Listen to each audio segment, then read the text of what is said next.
Hello bikers! The main mountain biking season is long over, and with only 6 or even less hours of the daylight, it's really difficult to hide from the shadows these days.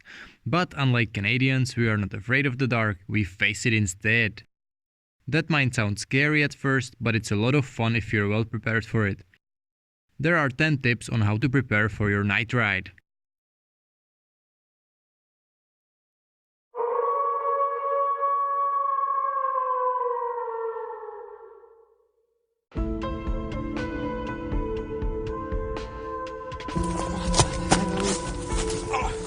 Come on, where is the light? Oh, there you go. The first tip might sound obvious, but get yourself some lights, because the street lights won't save you in the forest. And when I say lights, I mean high quality lights with a minimum of 1000 lumens, because remember, lumens are your best friends in the middle of the dark forest. And not only will the forest be dark, it will also get very cold in wintertime. With temperatures reaching up to minus 30 Celsius degrees, you need to make sure the light and its batteries won't call it a day before you get safe home. You will find lights with the rechargeable built-in batteries or external batteries, which you can then strap on your bike. A good practice is also to take 2 lights, one on your handlebars, second on your helmet. This setup will not only give you more lumen friends, you will also see behind the corner, which is absolutely priceless when riding faster or on a trail you don't know by heart. In my setup, I have a combination of these Magic Shine lights, which are very well established in Finland. On handlebars, I have the MJ902 with 1600 lumens. On the helmet, then the MJ906 with 5000 lumens. Both are using their own external batteries, one strapped on the bike, one on the back of the helmet.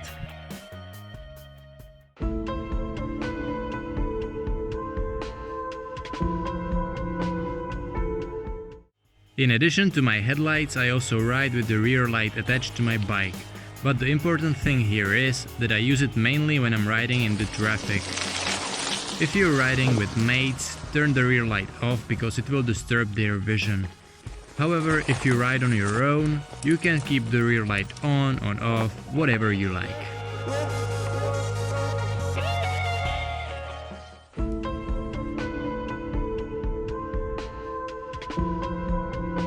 Before you start using your new lights at high speeds amongst trees, you should learn how long will your battery last and how does it behave in a low battery mode.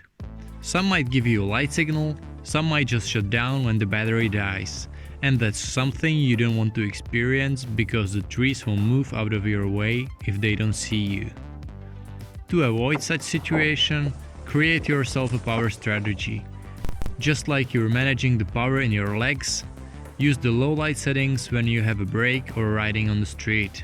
Turn the power up again when you're about to drop into woods and your battery will last longer.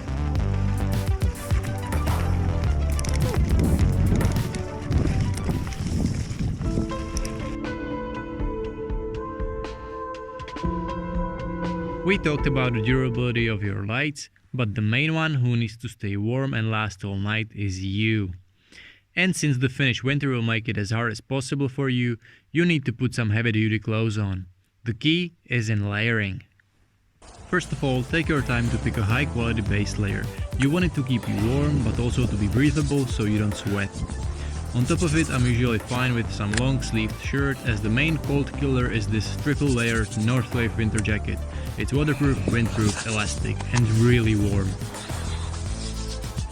Pair of waterproof pants should do the trick for your legs, while the tricky part for us flat pedal riders are shoes. I ride with regular winter shoes and waterproof socks inside.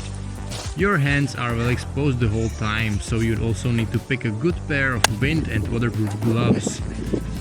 Finish up with some neck warmer and thin beanie under helmet or a full face balaclava and you're ready to go.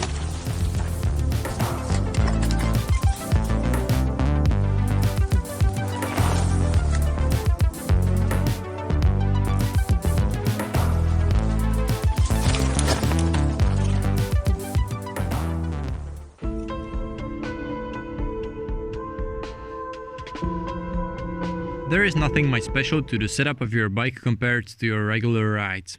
However, you might consider swapping the flat pedals for the clipless pedals for the reasons I already mentioned. You will also need to get used to riding without brakes because those will for sure freeze in the Finnish winter and they will not work well. And I personally like to inflate my tires a little bit more because you are a little bit more likely to hit some sharp rock or root in the dark. I don't go too crazy with the pressures because the ground is usually frozen, so I still stay at relatively low pressures and just give it 1 or 2 extra psi. And it's a good idea to do that at home before your ride. What? Oh yeah, that's a great idea. I'm freezing.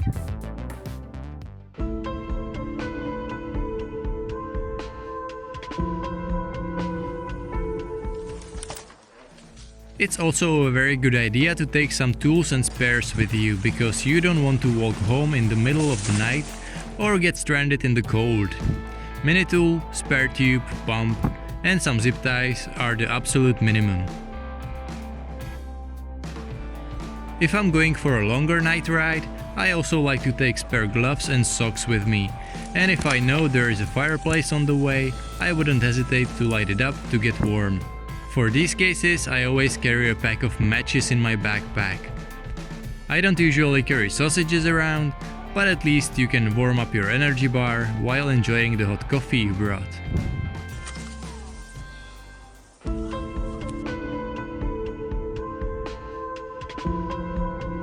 Going for a night ride requires a little bit more preparation than your regular rides, and that applies for the trails you're gonna ride as well.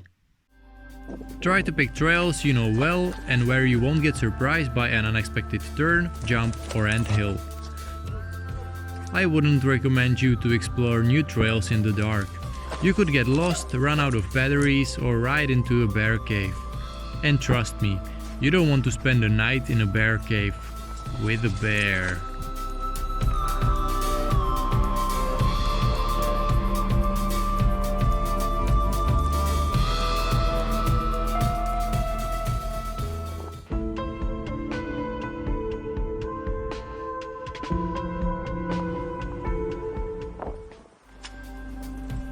While riding the familiar trails, darkness might reveal some features which you didn't notice in the daylight.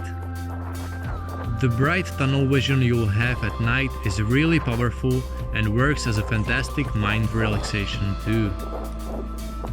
Moreover, if you know about some dark fire road on your way, use that to your advantage and practice some trial skills. No one is going to see your fails, you will progress faster and show off in front of your mates comes daylight.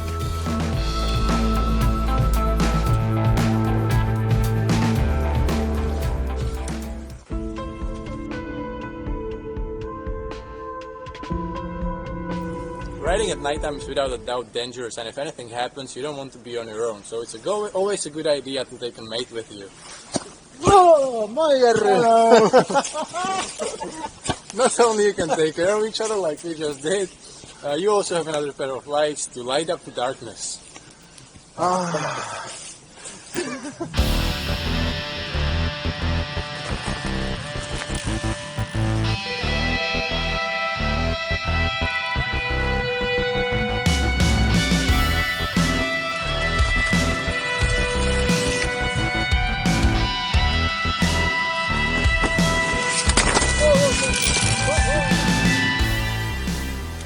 If you however decide to ride on your own, tell someone where are you going and when approximately you're going to be back.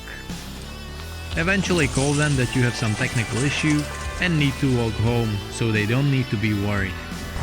Hey, I got a puncture on my bike, so I'm gonna be a little bit late tonight, okay? So just don't worry, okay? Yeah, see ya.